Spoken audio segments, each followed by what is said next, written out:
Uchchhal Sumul dairy conference hall ખાતે વિશ્વ આદિવાસી દિવસની ઉજવણીના ભાગરૂપે પૂર્વ બેઠકનું આયોજન કરવામાં આવ્યું હતું. ઉચ્છલ તાલુકા આદિવાસી સમાજ સમિતિ દ્વારા 9મી ઓગસ્ટ વિશ્વ આદિવાસી દિવસની ઉજવણી નિમિત્તે બીજી કારોબારી મીટિંગ 22 જુલાઈના રોજ આયોજન થયું હતું, જેમાં સમિતિના પ્રમુખ શ્રી રીમુભાઈ ગામિત, ઉપપ્રમુખ શ્રી ફુલસિંગભાઈ ગામિત અને મંત્રી શ્રી દાસુભાઈ વસાવાની ઉપસ્થિતિમાં વિશ્વ આદિવાસી દિવસના કાર્યક્રમને લઈ યુવાનોને અને વડીલોને દરેક કાર્યોની જવાબદારીઓ અપાઈ અને 9મી ઓગસ્ટ પર જાહેર રજા રાખવા અને જાતિના દાખલાને લઈ આવેદનપત્ર મામલતદારશ્રીને આપવાનું નક્કી થયું છે. કાર્યક્રમની કાળજીપૂર્વક અને આદિવાસી સંસ્કૃતિને મધ્ય નજર રાખી આદિવાસી વાંચિત્રો, વેશભૂષા, નૃત્યો અને વક્તવ્યો સાથે ભવ્ય રીતે ઉજવાય તે માટેના નિર્ણયો લેવાયા હતા. ઉચ્છલ તાલુકાના 9મી ઓગસ્ટ નિમિત્તે આદિવાસી સમાજના જે સમિતિની રચના કરવામાં આવી છે, જેમાં સ્ટેજ પર બેઠેલા અમે પ્રમુખ શ્રી રીમભાઈ તેમજ દાસુભાઈ અને અમારા સાથી એવા કાર્યકારી અધ્યક્ષ શ્રી ભૂપેન્દ્રભાઈ અને એમની જોડે બેઠેલા અમારા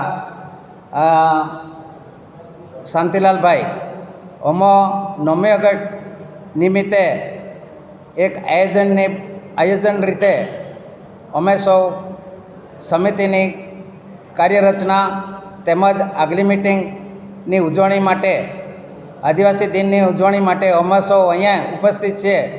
જે અંગે અમારી સમિતિ દ્વારા આયોજન કરવામાં આવેલ છે, જે 9મી ઓગસ્ટ નિમિત્તે એમાં કાર્યક્રમ કરવાના હોય અને આદિવાસીઓ માટેની જે સમસ્યાઓ નડતરરૂપ છે તેના માટે અમે સરકારશ્રીને આવેદનપત્ર આપવાના છે.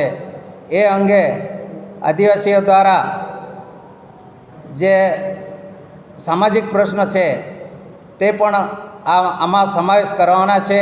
તેમજ આદિવાસીઓને લગતા અમારા જે રીત રિવાજો અને અમારા હકો અને અધિકાર માટેની જે સમસ્યાઓ છે તે સરકાર સામે પડકારરૂપ આપવાના છે. તેની પણ અમે આ સમિતિ દ્વારા ઉજાગર કરીને સરકારશ્રી અમે લડત આપવા માટે કટિબદ્ધ છે. તથા અમારા જાતિ રિવાજ પ્રમાણે 9મી ઓગસ્ટ છે તે 9મી ઓગસ્ટ અમે ધામધૂમથી ઉજવણી કરીએ અને ગામે ગામથી લોકો વાદ્યયંત્ર લઈને આવશે અને નાચગાન લઈને આવશે અને રેલી સ્વરૂપે અહીંયા વંજારી ફાટા 3 રસ્તાથી અમે સરકારશ્રીને આવેદનપત્ર આપવાને અમારી જહેમત અમે આજે વિકલ્પ કરી રહ્યા છે. અને આગલી મિટિંગ અમે મોટી સંખ્યામાં કે સમિતિ દ્વારા અમે જે તે જવાબદારીઓ લેવા જે તે સમિતિના નેતૃત્વ હેઠળ આ વહેંચણીના ભાગરૂપે અમે કરવાના છીએ, જે આજે અમે મીડિયા સમક્ષ રજૂઆત કરી રહ્યા છીએ. Bureau report Janadesh news, Tapi.